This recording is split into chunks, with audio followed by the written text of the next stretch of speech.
मुझे बताया गया है कि नया भवन अत्याधुनिक सुविधाओं से सुसज्जित होगा, जिसमें मुख्य न्यायाधीश और अन्य न्यायाधीशों के लिए कोर्ट रूम्स, मीटिंग हॉल्स, साथ साथ कॉन्फ्रेंस हॉल, बार रूम्स, डेटा सेंटर जैसी सुविधाएं उपलब्ध होगी।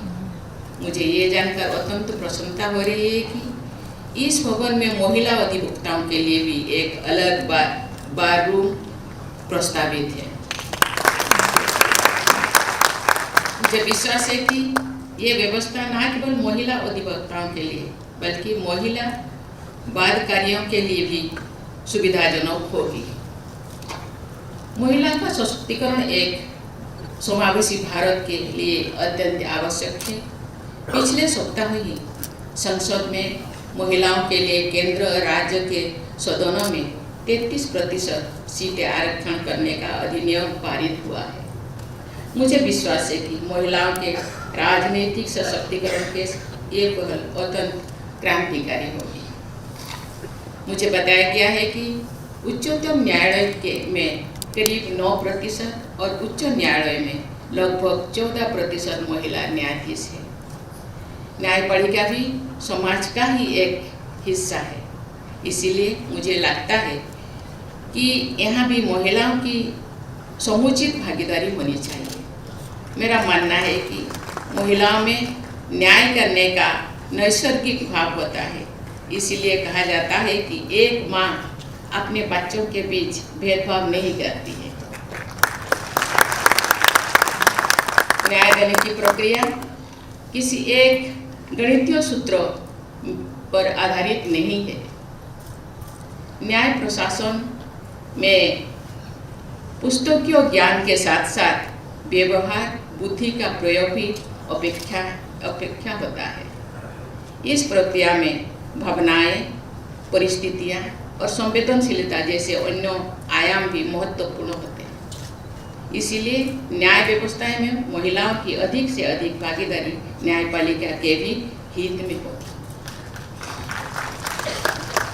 न्यायपालिका द्वारा स्वयं में सुधार का दृष्टिकोण जब सामने आता है तो जबलपुर का नाम स्वतः ही स्मरण होता है। जैसा कि न्यायपालिका से जुड़े लोग जानते हैं कि ADM Jabalpur versus Shivkant Shukla case में जबलपुर उच्च न्यायालय द्वारा protection of life and personal liberty के पक्ष में दिया गया निर्णय उच्चतम न्यायालय द्वारा वर्ष 1976 में ओवररूल किया गया था। अतः 42 साल के बाद वर्ष 2017 में उच्चतम न्यायालय ने अपने निर्णय को बदला। मौलिक अधिकारों के पक्ष में जबलपुर उच्च न्यायालय द्वारा दिए गए तत्कालीन निर्णय के मूलभूत सिद्धांतों की ही उच्चतम न्यायालय द्वारा पुनः स्थापना की गई है। इस प्रकार भारतीय न्यायपालिका के इतिहास में जबलपुर का नाम न्याय प्रणाली की प्रगतिशील यात्रा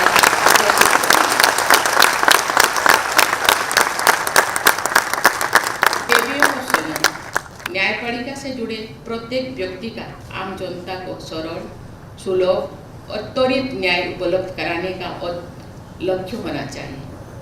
आज न्यायपालिका के समक्ष बड़ी संख्या में लंबित मामले, अंडर ट्रायल कैदियों की भारी संख्या, अदालतों में इंफ्रास्ट्रक्चर में इम्प्रूवमेंट जैसी चुनौतियां भी है। एक अनुमान के अनुसार देश भर की निचली अदालतों में करीब 4.5 करोड़ केसेस लंबित है, जिनमें से कई बार तो 20 से 30 साल तक लंबित है। मुझे ये जानकर हार्दिक प्रसन्नता हुई है कि मध्य प्रदेश उच्च न्यायालय ने जिला अदालतों में दशकों से लंबित केसेस के निपटारा के लिए 25 डेट नाम से एक विशेष अभियान शुरू किया है। इसलिए आपको बहुत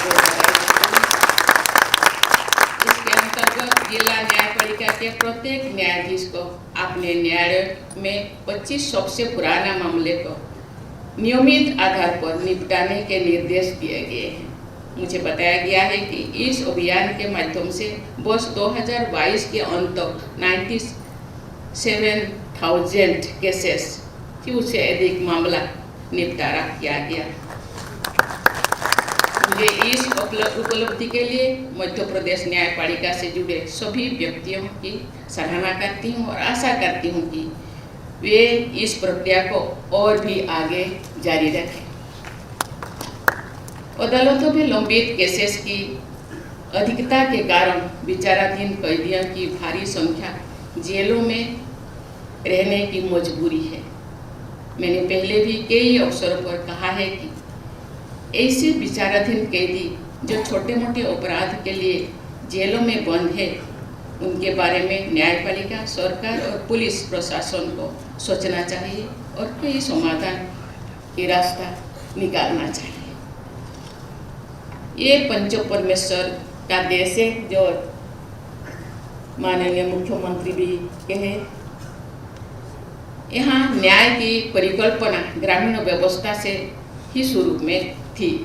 मेरा मानना है कि विवादों के वैकल्पिक समाधान की व्यवस्था को और मजबूत करना चाहिए। इससे एक और तो विवादों का समाधान सस्ता और सुलभ होगा, दूसरी ओर न्यायपालिका पर बोझ भी कम होगा। हाल ही में मैंने मीडिएशन एक्ट 2023 को अनुमति प्रदान की। ये अधिनियम निकट भविष्य में ही प्रभावी हो जाएगा। मैं आशा करती हूँ कि इस अधिनियम के प्रावधानों का उपयोग करने से मीडिएशन को व्यापक तथा संस्थागत स्वीकृति मिलेगी तथा लिटिगेशन का बोझ कम होगा। देवियों और स्वजनों, न्याय देने की प्रक्रिया को सरल, सुगम और त्वरित बनाने में इंफ्रास्ट्रक्चर की अहम भूमिका है। ये प्रसन्नता का विषय है कि राज्य सरकारें अदालतों के इंफ्रास्ट्रक्चर को मजबूत बनाने पर ध्यान दे रही हैं। आज का शिलान्यास भी इस दिशा में एक महत्वपूर्ण कदम है। इसके लिए मैं माननीय मुख्यमंत्री श्री शिवराज सिंह चौहान जी, मध्य प्रदेश सरकार और राज्य के उच्च न्यायालय को बहुत बहुत बधाई देती हूँ। टेक्नोलॉजी आज प्रत्येक क्षेत्र में महत्वपूर्ण भूमिका निभा रही है। न्याय व्यवस्था में भी टेक्नोलॉजी का प्रयोग बहुत तेजी से बढ़ रहा है। ई कोर्ट, वीडियो कॉन्फ्रेंसिंग, ई प्रोसीडिंग और ई फाइलिंग की सहायता से जहां न्याय प्रशासन की सुगमता बढ़ी है, वहीं कागज को प्रयोग में कमी आने से प्राकृतिक संसाधनों का संरक्षण भी संभव हुआ है। ये बहुत ही प्रसन्नता की बात है कि केंद्र सरकार ने हाल ही में ई कोर्ट परियोजना के तीसरी चरण को मंजूरी दी है।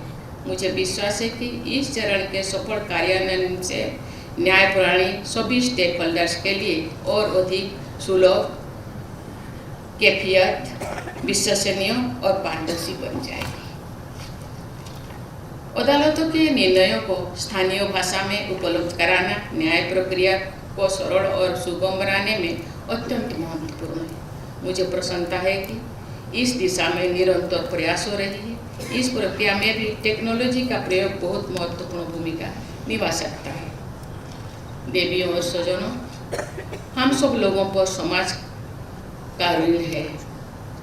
हम इस ऋण को विकास यात्रा में पीछे रह गए लोगों की मदद करके उतार सकते हैं। मुझे ये जानकर प्रसन्नता हो रही है कि मध्य प्रदेश उच्च न्यायालय ने मुख्य न्यायाधीश के नेतृत्व में एक सराहनीय पहल की है, जिसके अंतर्गत इस हाईकोर्ट के सभी जज प्रति माह एक निश्चित राशि गरीब और जरूरतमंद व्यक्तियों की सहायता के लिए देंगे। इस पहल के साथ साथ मेरी अपेक्षा होगी कि वंचित वर्गों को न्याय दिलाने में निःशुल्क सहायता करने के लिए संस्थाएं और अधिवक्ताओं के समूह आगे आए। इस बात का ध्यान रखा जाना चाहिए कि न्यायपालिका का न्याय इतना महंगा ना हो जाए कि ये आम आदमी के से दूर हो जाए। इसके लिए संस्थागत प्रयासों को मजबूती देने की जरूरत है। इस विश्वास के साथ जब न्याय भवन पर बनकर तैयार हो जाए तो न्यायाधीश, वकीलों और प्रशासनिक कर्मचारियों को और अधिक समर्पण, प्रतिबद्धता और दक्षता के साथ अपने कर्तव्यों को निर्वहन करने के लिए नई ऊर्जा देगा।